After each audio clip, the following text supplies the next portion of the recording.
Glad you could join us on this edition of the show. Football fans are literally everywhere in the world, and what startup is working hard to increase the fun and engagement within that community. The founder joins me to discuss esports, metaverse gaming, and more.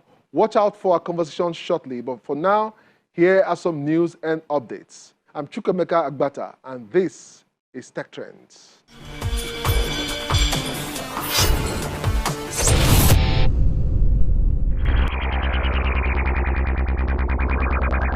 Nuclear power will help provide electricity that our growing economy needs without increasing emissions. This is truly an environmentally responsible source of energy.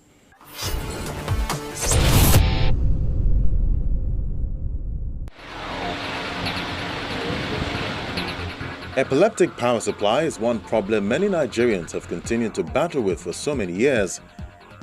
As a backup, a number of individuals, families and organizations turn to generators or solar energy to get stable electricity. But regardless of which power source that's being used, energy consumption is a worrying factor, and so Emmanuel Obayagbona, an electrical engineer living in Ebonyi State, has found a way to use any light source without consuming a lot of energy.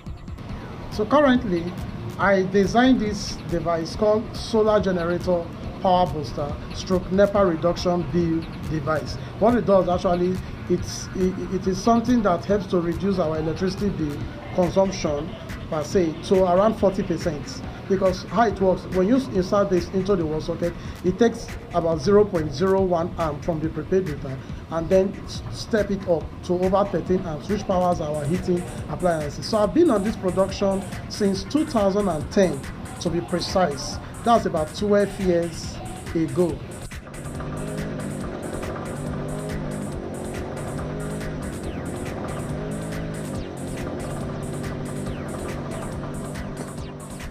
The Solar Generator Power Booster and NEPA reduction bill device is built from locally sourced materials by Emmanuel, and it tells us how it works.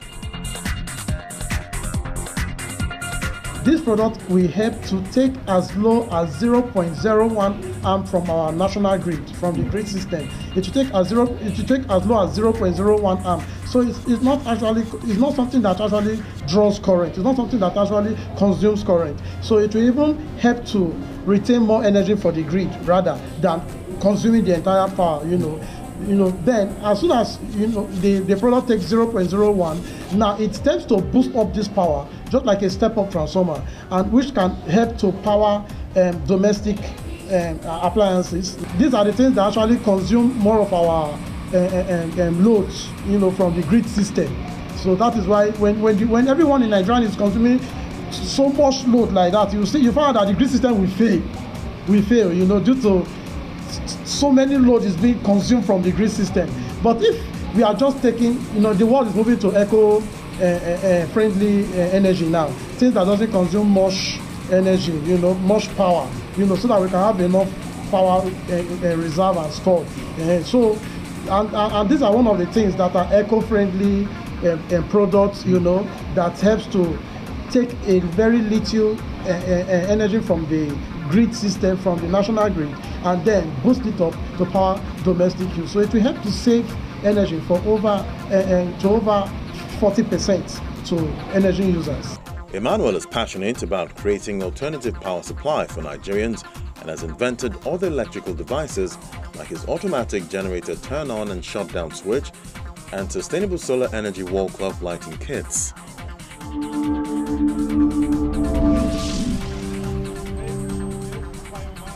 Mogwetumbai had always taken taxis to a banking job in Senegal's capital, Dakar, but haggling over prices and inhaling fumes through the open windows every day wore her down. She was happy to leave all that behind when French ride-hailing app Hitch launched in January. The ride costs a little more, but she considers it a small price to pay for the peace of mind. Parce qu'on est une génération 3.0, on est tout le temps sur le smartphone. We're 3.0 generation. We're on the smartphone all the time, and the ability to anticipate taxi orders because you can't find a taxi all the time as soon as you get off. I prefer to wait quietly at home or at the office, and as soon as it's there, I get out and there's no waiting time. Hitch was the second company to launch a ride-hailing app in Senegal in recent months after Yango, which is owned by Russian tech giant Yandex. Both are testing a largely untapped market for ride-hailing services in Francophone West Africa, where the industry has been slower to take hold than in Anglophone countries like Nigeria and Ghana that have more vibrant startup cultures. Africa is a very young continent where connectivity is very high. Everyone has a smartphone. Everything that is done in the country, in Africa, is done with a phone. Between sending money to a relative who is in another city or talking via WhatsApp, Facebook, you can see that people are connected 24 hours a day. Hitch is coming into the digital world to modernize transport. Hitch said about 3,000 people have downloaded the application so far in Senegal. I want to earn money. I think it's the best way to make money. It puts us in touch with the customer. It's safe and easy. Yango, on the other hand, declined to provide figures. The companies are mindful not to antagonize taxi drivers who in other countries have staged violent protests against ride-hailing apps and are trying to convince them that using the apps will save time and money. Dakar, a city of about 4 million, has a fleet of 25,000 yellow taxis, often old cars lacking door handles or seat belts. Working with the transport platform, I think it makes it easier. It increases the number of daily customers that I had before. Before, I could get 2 to 3 rides, but now, with the app, I get at least 10 rides in a day. A few hundred taxi drivers have signed up for Hitch and Yango, but others said they were unimpressed. Yango said that even if a driver earns less for a particular route, he would still earn more overall with the app by reducing idle mileage.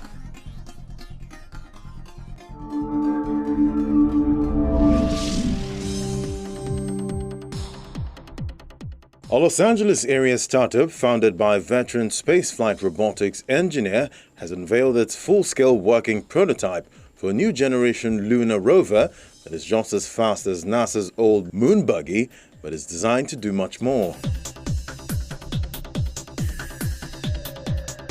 The company, Venturi Astrolab Inc., releases photos and videos showing its flexible logistics and exploration vehicle riding over the rugged California desert near Death Valley National Park during a 5-day field test in December.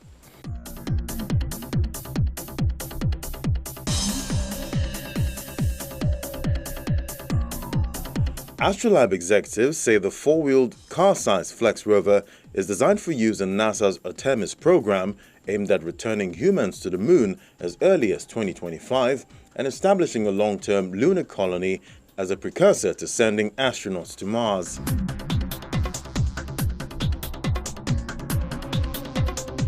Unlike the 1970s Apollo era, moon buggies are the current generation of robotic Mars rovers tailored for specialized tasks and experiments. Flex is designed as an all-purpose vehicle that can be driven by astronauts or by remote control.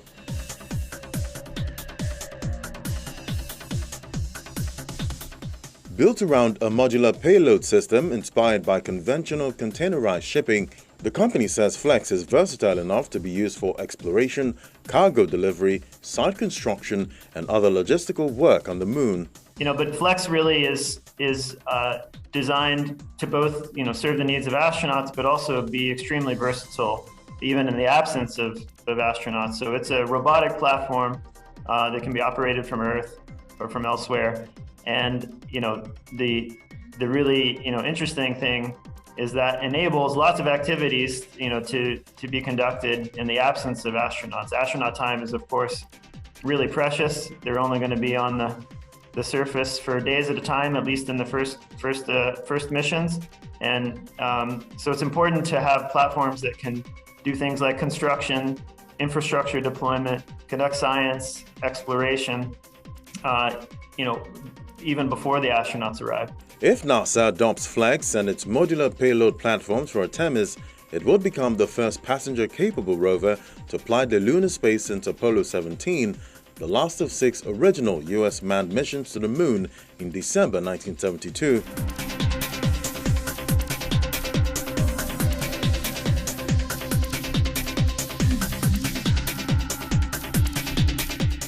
Apollo 17's lunar roving vehicle set a moon speed record of 11 miles per hour.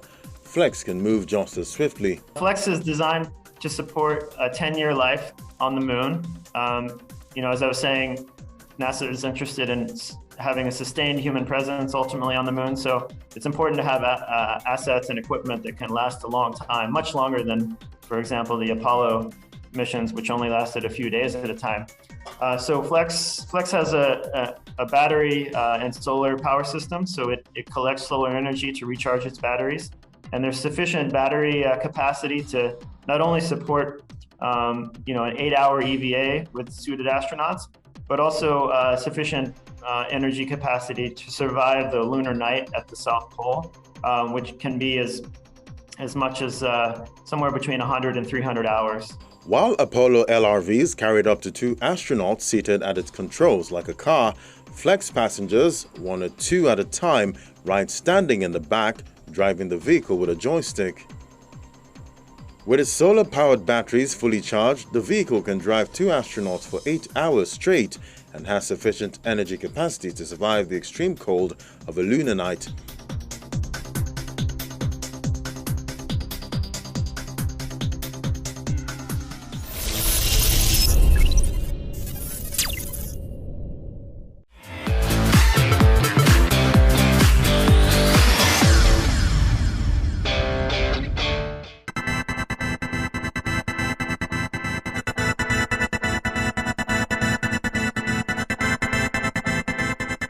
Tech tips on how to use your device as a hearing aid with sound amplifier on your Android device.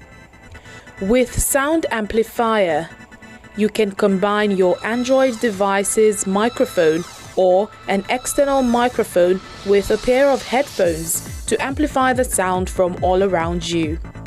First, connect your headphones to your device, open Settings and select Accessibility.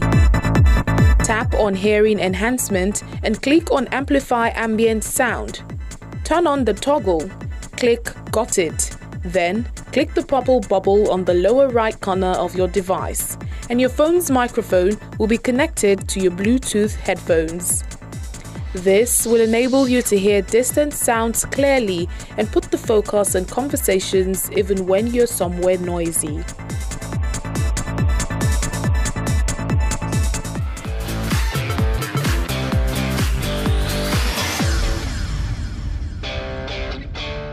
Coming up is my chat with the founder of lovefootball.ng, Wale Adegoke. Stay with us.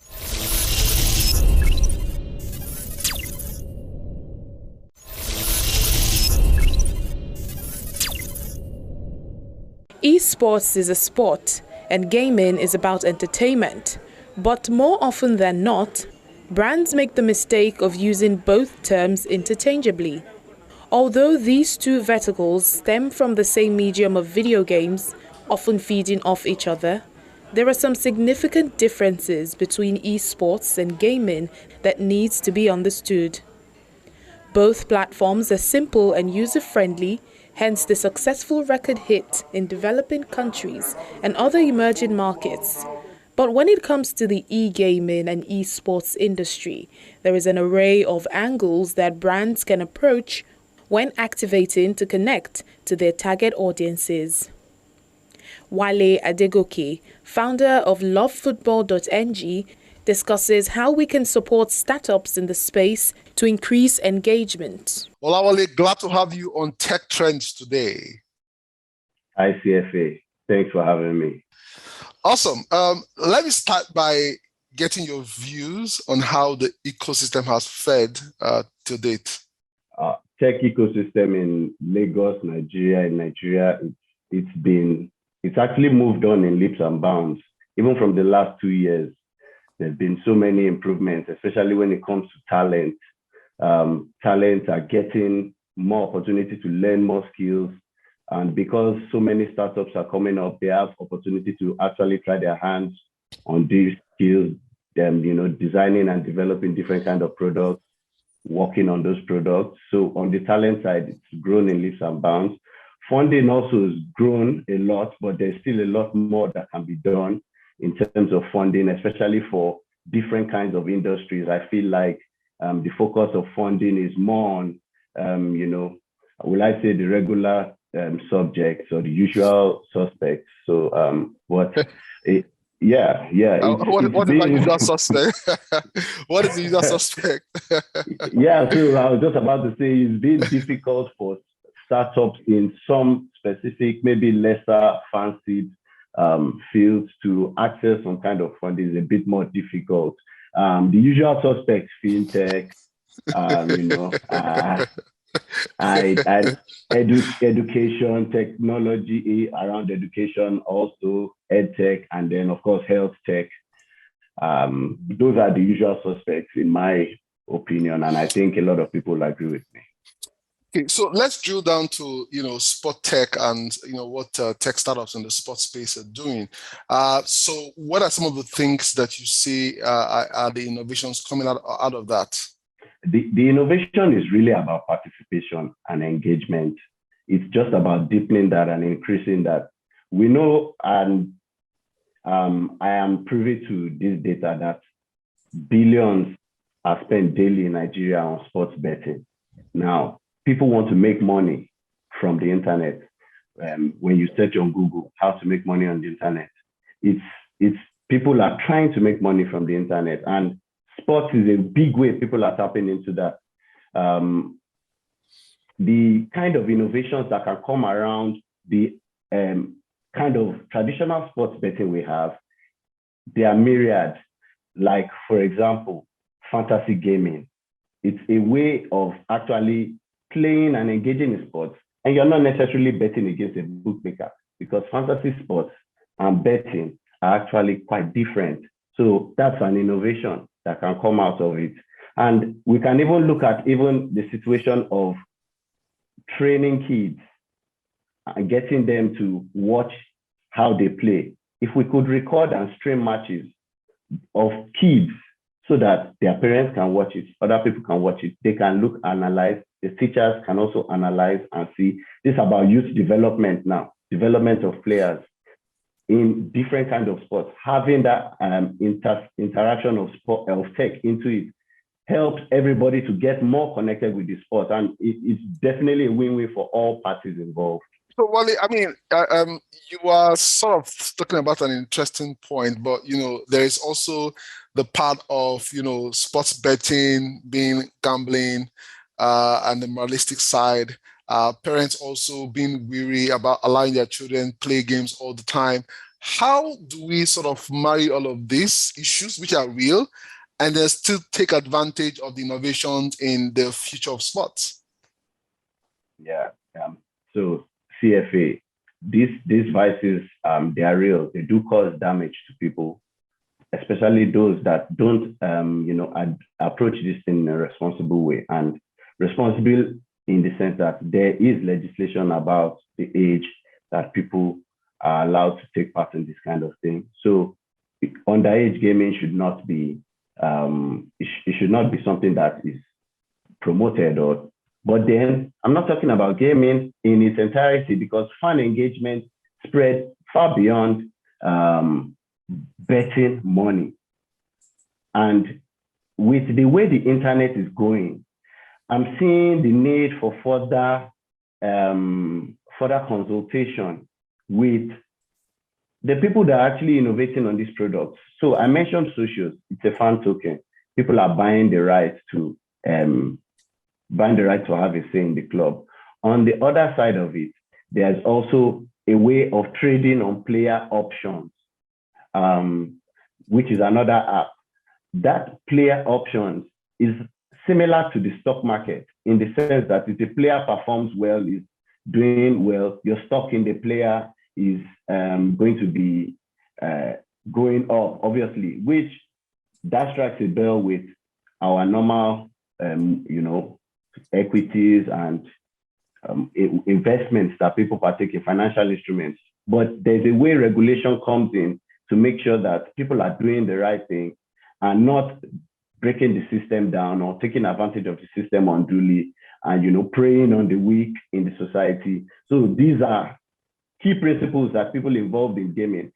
FIFA, video game, people play it from childhood, from a young age. So they're already playing video games. They're already doing these things. People are going to look for these things. So we have to find, as we're innovating, something that is going to be customer-centric and going to make sure that the customer is always getting the best part of the deal. All right. And so what do you think that needs to happen for startups like yours in areas that are not the usual suspects, sports and the rest of them, should happen to encourage you guys to build better? I think part of the things I want to happen and need to happen are, this interview is a materialization of that. We need to hear more about that, hear more about the possibilities in creating jobs, in creating revenue, in creating actually cultural moments, moments for people to interact, exchange of values, and it's actually critical. People through sports get united, and sports kind of blurs lines between some kind of things, would I say differences. So there's a huge potentiality, and I can just think about, okay, imagine if Nigeria were to win the World Cup. Imagine the impact on the economy. And I just think people need to talk more about it. Also, I think our VCs and the ones abroad also that focus on Africa, they look at Africa through a lens of poverty and, okay, people in Africa are hungry, so they don't play. Or maybe that's the impression. So that needs to be corrected also, because Africans also have fun. Africans also play. Africans also have, culture, and around activities that we do. We are building our lives around those activities. So we need to also be able to invest in that. That's something that's going to grow as the internet is growing and everything else is growing around the ecosystem. These hobbies and sports definitely going to grow. All right. Olawale, thank you for being on the show today. Wish you all the best. Thanks so much, Jeffrey. Cheers.